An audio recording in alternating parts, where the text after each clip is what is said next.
Chers téléspectateurs de Graphe TV, bonjour. Je suis dans la joie de pouvoir partager avec vous ces réflexions sur le thème de Noël qui est fêté dans le monde entier et dans tous les pays, dans toutes les langues et dans toutes les cultures. Mais permettez-moi de vous poser la question suivante. Que représente Noël pour vous? La question peut sembler simple et si compliquée à la fois. Pour la plupart des gens du monde, Noël symbolise des rencontres familiales, la frénésie des achats, l'angoisse de s'assurer de bien choisir les cadeaux appropriés pour les personnes qui leur sont chères, et que bien faire attention que le repas soit parfait ce jour-là. Dans l'effervescence de cette période de l'année, il leur arrive, et nous avec, d'oublier le sens plus profond de Noël et de reléguer ce jour particulier à un événement festif comme les autres. Mais Noël, c'est beaucoup plus que cela. Il s'agit d'un événement unique qui, premièrement, transcende l'histoire. Deuxièmement, transcrit une bonne nouvelle. Et troisièmement, transporte avec lui un message d'espoir. Le texte que je vous invite à voir en ce jour ne sera pas tiré des évangiles de Matthieu ou Luc, où les récits de la nativité sont reportés. Je suis persuadé que vous les connaissez.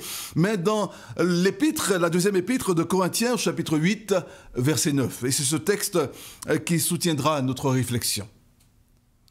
Paul nous dit au verset 9, « Car vous connaissez la grâce de notre Seigneur Jésus-Christ, qui pour vous s'est fait pauvre, de riche qu'il était, afin que par sa pauvreté, vous fussiez enrichis. » Le petit mot « car » employé par l'apôtre Paul dans ce verset lie ce verset aux autres versets précédents.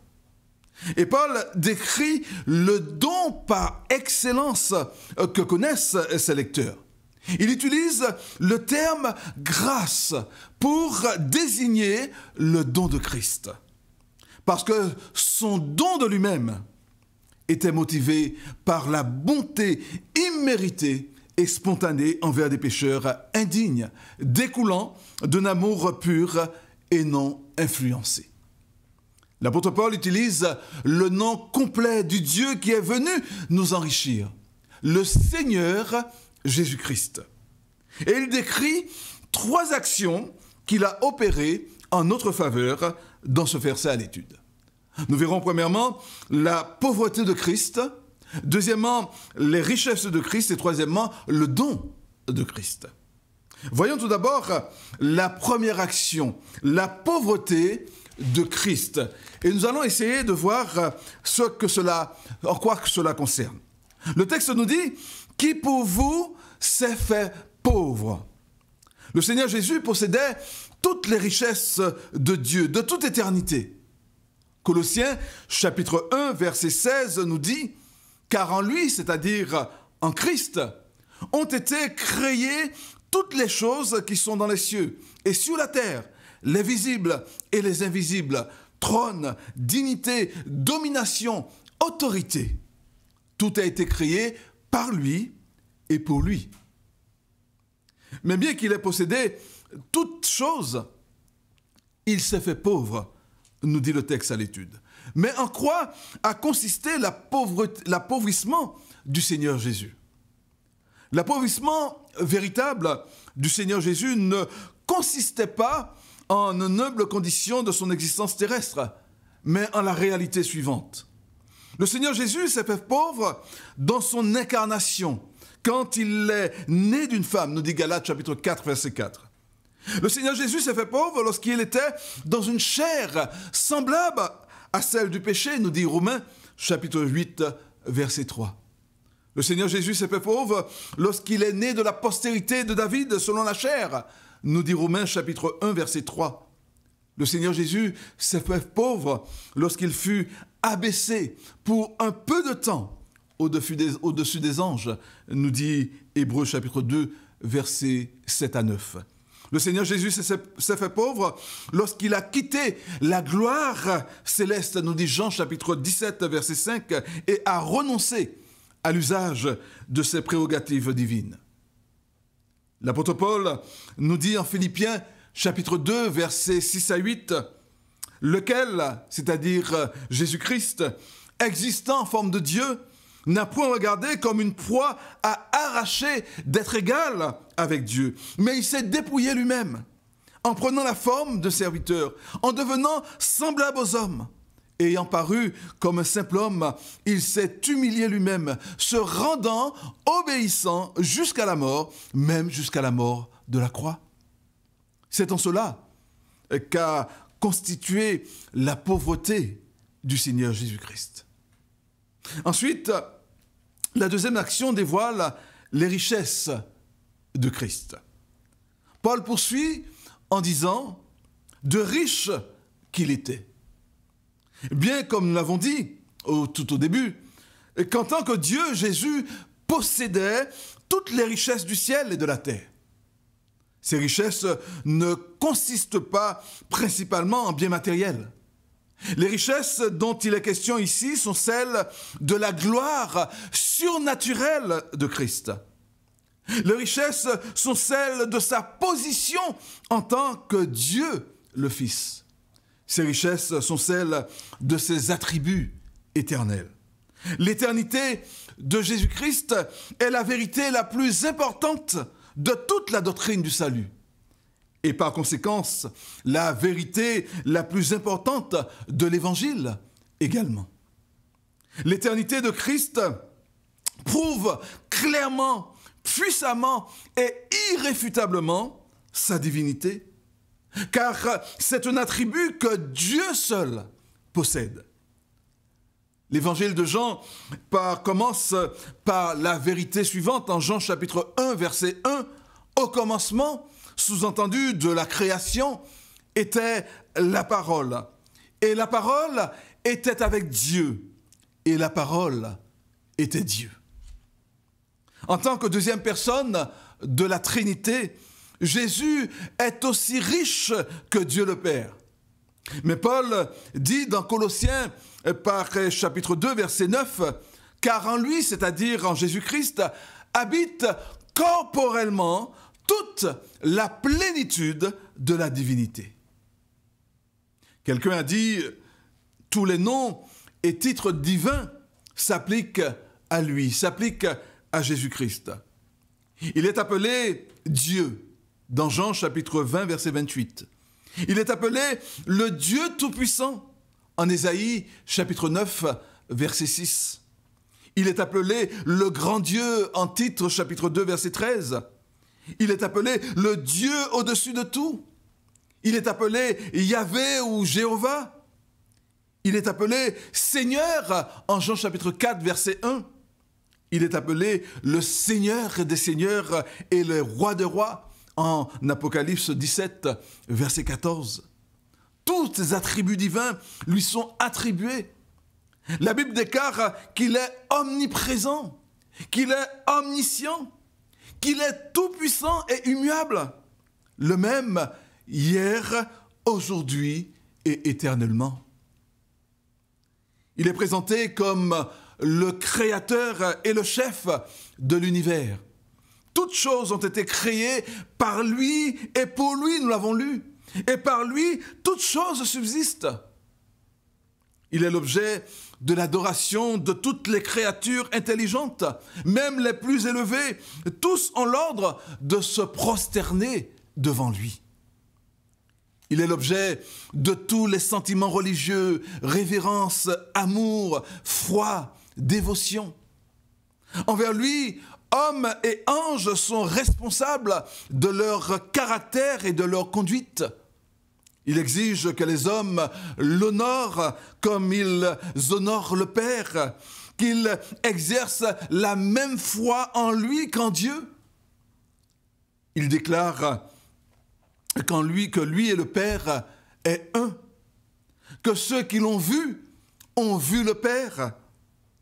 Il appelle tous les hommes à lui et il promet de pardonner leurs péchés. En Actes chapitre 10, verset 43.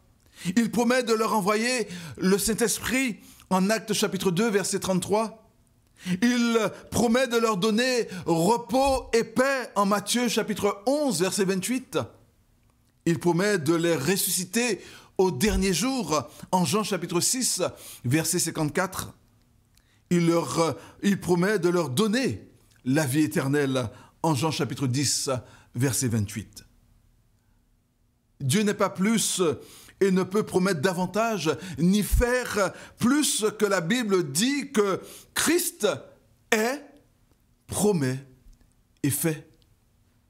C'est en cela que constituait la richesse du Seigneur Jésus-Christ.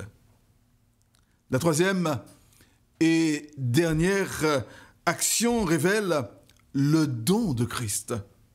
Paul termine en disant « afin que par sa pauvreté, vous fussiez enrichis ». Christ s'est humilié lui-même, nous l'avons vu dans Philippiens, afin que par sa pauvreté, les pauvres pécheurs que nous étions soient enrichis. Il ne nous a pas enrichis matériellement, même s'il y en a qui le sont, mais il nous a donné toutes les bénédictions du salut. Le pardon, la joie, la paix, la vie éternelle, la lumière et la gloire. Pierre décrit ces richesses comme un héritage qui ne peut ni se corrompre, ni se souiller, ni se flétrir, qui nous est réservé à nous croyants, mais aussi à vous, chers téléspectateurs, dans les cieux, si vous l'acceptez comme votre Sauveur et votre Seigneur. Les pécheurs, les non-croyants ont désespérément besoin des richesses de Christ parce qu'ils sont spirituellement démunis. Ils sont morts, nous dit la Bible. Cette mort est intervenue malheureusement lorsque l'homme et la femme se révoltèrent contre Dieu en mangeant le fruit de l'arbre qu'il leur était interdit de manger. Cette révolte de l'homme et cette transgression appelée la chute a coupé, déconnecté son esprit de cette communion. Et l'homme est devenu spirituellement mort, sans accès à Dieu, et fut chassé du jardin d'Éden. Cette mort, sentence de la désobéissance, comporte trois aspects. Le premier est celui que nous venons de citer, la mort spirituelle. C'est l'interruption de la communion avec Dieu. La seconde est la mort physique. N'étant plus en contact avec l'arbre de vie qui les vivifiait, le processus de vieillissement commença son œuvre dans l'homme et la femme, et ils connurent la mort physique. Mort physique qui aboutit à la séparation de l'âme et du corps. Et depuis, la Bible qualifie l'homme de pécheur en Romains chapitre 3, verset 23. Il nous dit « Car tous ont péché et sont privés de la gloire de Dieu ». Et depuis, la Bible qualifie l'homme de mort en Éphésiens chapitre 2, verset 1. Il nous dit que vous étiez morts par vos offenses et par vos péchés. Le troisième aspect que nous avons mentionné est la mort qui va intervenir, selon, et cela dépendra du choix que chacun fera durant son vivant, et s'appelle la mort éternelle. Cette mort éternelle qui est la séparation éternelle d'avec Dieu, qui est justement l'aboutissement de cette mort spirituelle qui a commencé. Et si le pécheur ne se repent pas, ne reçoit pas ce cadeau de Dieu venant du ciel, eh bien cette mort spirituelle deviendra effective en mort éternelle. Mais le texte nous dit qu'il nous a enrichis. Jésus nous a enrichis. Cet enrichissement a pu être possible parce que la colère du juge a été détournée. Elle est tombée sur un autre, sur un innocent. Et ce quelqu'un d'autre Cet innocent, c'est Jésus, le Fils de Dieu, qui a tabernaclé sur cette terre, qui est né sur cette terre, qui est venu dans la personne d'un enfant à Bethléem et qui, depuis, est remonté au ciel.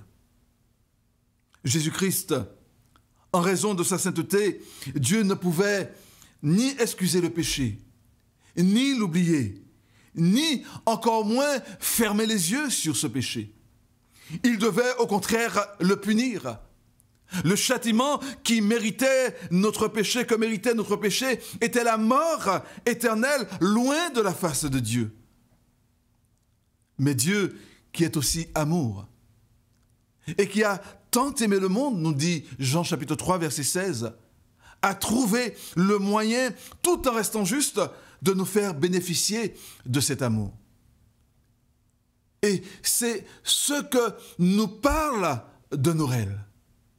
C'est ce fils qui ne voulait pas voir l'homme aller en enfer, a demandé au Père, mais Père, que dois-je faire? N'y a-t-il pas une manière pour que l'homme puisse être sauvé de l'enfer éternel? Et le Père regarda son fils et lui dit, oui, il y a une possibilité, mais il faudra que tu deviennes homme, que tu naisses sur cette terre, que tu vives une vie parfaite sur cette terre, et ensuite que tu te laisses arrêter, battu, crucifié sur cette croix infâme.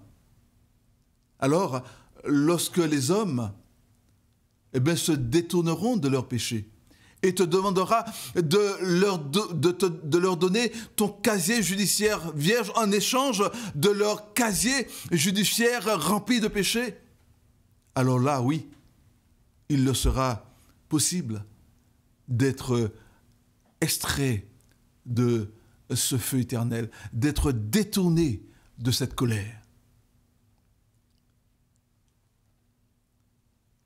Et c'est Dieu qui a trouvé le moyen, tout en restant juste, de nous faire bénéficier de cet amour. C'est Jésus-Christ qui volontairement a accepté de se faire pauvre, c'est-à-dire de venir naître sur cette terre, limiter sa puissance éternelle dans un corps semblable au nôtre,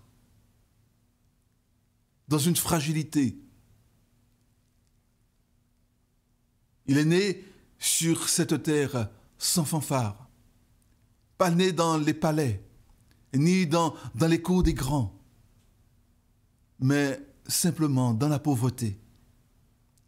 Il est venu pour que tout un chacun, même le plus infortuné, puisse s'approcher de lui et trouver grâce pour être secouru dans ses besoins. Oui, Jésus s'est fait pauvre. Il est mort à notre place. Il a reçu et sur lui, à la croix, la colère de Dieu. Il a subi à notre place le châtiment que nous méritions. À la croix, et par anticipation du jugement dernier, Dieu a déjà prononcé le verdict de non coupable qui acquitte l'homme qui met sa foi en l'œuvre de la croix, c'est-à-dire dans la mort, dans l'ensevelissement et dans la résurrection de Jésus-Christ. Mais la foi que demande le Seigneur Jésus n'est pas simplement un assentiment mental, intellectuel de la vérité, mais c'est la foi qui sous-entend, la foi qui évoque, la foi qui indique une confiance profonde, une confiance dans les faits qui pousse l'homme à faire un choix. Le choix de croire. C'est-à-dire de croire que Jésus, le Messie, a payé à la croix de Golgotha la dette découlant de son péché et du péché de tous les êtres humains.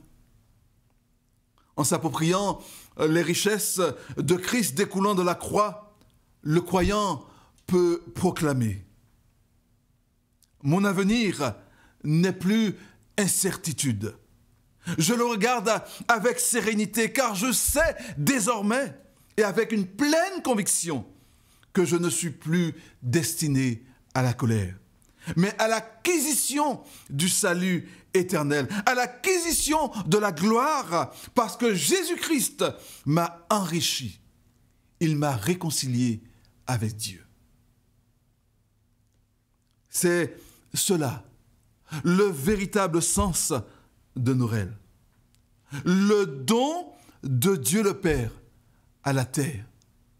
Le cadeau que Dieu offre à l'humanité, quelle que soit sa race, quelle que soit sa religion. La Bible nous dit que Dieu a tant aimé le monde qu'il a justement offert ce cadeau, donné ce cadeau. Jésus est venu et dans un corps semblable au nôtre, comme un petit enfant, pour grandir sur cette terre, marcher parfaitement dans l'obéissance de son Père, afin de nous donner accès à l'arbre de vie qui nous avait été fermé par la désobéissance d'Adam. Notre Seigneur Jésus-Christ, qui pour nous s'est fait pauvre, de riche qu'il était, afin que par sa pauvreté, nous fussions enrichis. Nous voulons prier avant de terminer. Seigneur, nous voulons te remercier. Te remercier pour chaque année. Parce que chaque année nous rappelle ce don du ciel que tu as donné à la terre. Ta parole nous dit que tu as tant aimé le monde, que tu as donné ton Fils unique, Jésus-Christ, afin que quiconque croit en lui, quiconque reconnaît sa pauvreté et saisit les richesses de Christ, eh bien, ait la vie éternelle. Il est passé de la mort à la vie. Et il ne sera plus, il ne viendra plus en jugement. Il ne sera plus condamnable. Alors Seigneur, nous voulons, en ce jour encore qui nous rappelle ce jour où Jésus-Christ a dressé sa tente sur cette terre, a tabernaclé sur cette terre. Nous voulons, Seigneur, te dire merci. Et nous prions, Seigneur, que ce message qui est, Seigneur, étouffé par, Seigneur, toutes ces festivités dans le monde entier, Seigneur, que cette lumière puisse paraître, Seigneur, dans toute cette noirceur. Et que, Seigneur, tout chacun puisse pouvoir comprendre la vraie signification de Noël. Ce cadeau, ce Fils qui nous est donné. Et c'est une bonne nouvelle. Parce que, Seigneur, nous sommes encore dans ce temps de la grâce. Dans le temps où tu peux encore sauver parfaitement tous ceux qui s'approchent de Jésus-Christ par toi. Alors oui, nous te bénissons, nous te rendons gloire pour ce cadeau que nous ne méritions pas, mais que de ta propre autorité, Seigneur, tu as voulu nous offrir. Que ton nom seul soit loué, que ton nom seul soit glorifié, que ton nom seul soit exalté dans les siècles des siècles. Amen. Joyeux Noël à vous tous sous le regard de notre Dieu. Amen.